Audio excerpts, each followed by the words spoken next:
Turƙa shi ana wata ga wata. Lallai wannan babban tashin hankali ne kuma babban matsala ne yanda shi mai martaba wato ya umarci Abba Galadima ya yi ƙoƙari ya je ya sauwaƙe ma wato Sumayya a cikin wannan fim na shirin Labarina. To mai sauraro ka biyo mu a cikin wannan shiri inda za ka je mu ɗauke da wannan cikakken sharhi namu na wannan rana a cikin wannan fim a cikin wannan shiri wato na fim ɗin Labarina. Alhamdulillahi nahmaduhu wa nasta'inuhu wa nastaghfiruh wa na'udhu billahi min shururi anfusina wa sayyiati a'malina. Man yahdihillahu fala mudilla lahu wa man yudlil fala hadiya lahu. Ashhadu an la ilaha illallah wa ashhadu anna Muhammadan abduhu wa rasuluh. Amma ba'd, yan uwa, assalamu alaikum wa rahmatullahi wa barakatuh. Gaskiya irin wannan ɗanyen hukunci da shi mai martaba sarkin Gabas ya yanke wato akan Sumayya, tabbas wannan abu yayi tsauri. Yanda Sumayya take cikin wannan hali na matsi da takura da kunci, bai kamata a ce abin da gidan sarautar sarkin Gabas za ta saka mata da shi ba kenan, wato na cikuicin saki.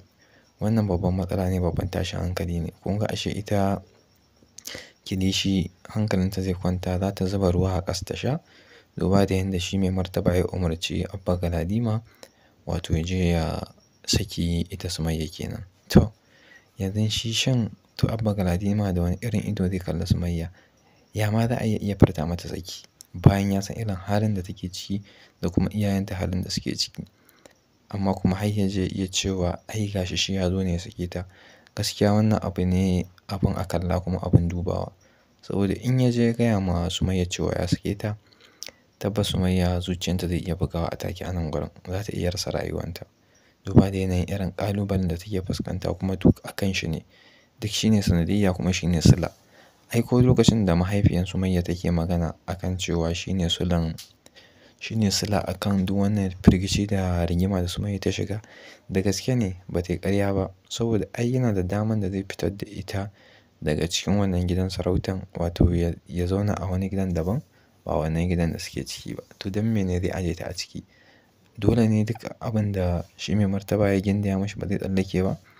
In akwai cuta a ciki sai a haƙura, shi ma mai martaban ya yi haƙuri. Lokacin da Abban zai zama sarkin, in Allah ya ansa rayuwan shi sarkin Gabas ɗin, shi kenan sai ya dawo gidan sarautan ya zauna. Ai ba shi kaɗai ba ne namiji a gidan.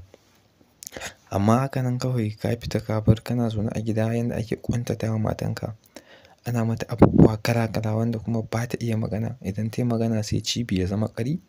Ku dai duba ku ga irin rashin mutuncin da su Amira suke mata da su Shamsiyya ɗin.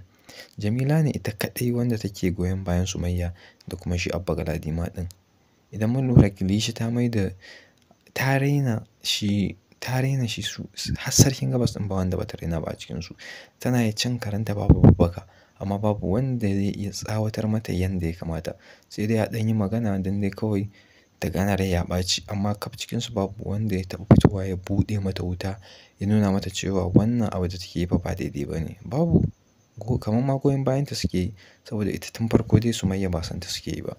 To gaskiya wannan saki da ake ƙoƙari a ce za a saki Sumayya a cikin wannan shiri na fim ɗin Labarina, wannan abu zai jawo ƙura, kuma ita kanta Sumayya za ta iya samun matsala ko ta samu wani ciwo ma na daban. Duba da irin ƙalubalen da take fuskanta da kuma halin da take ciki a yanzu.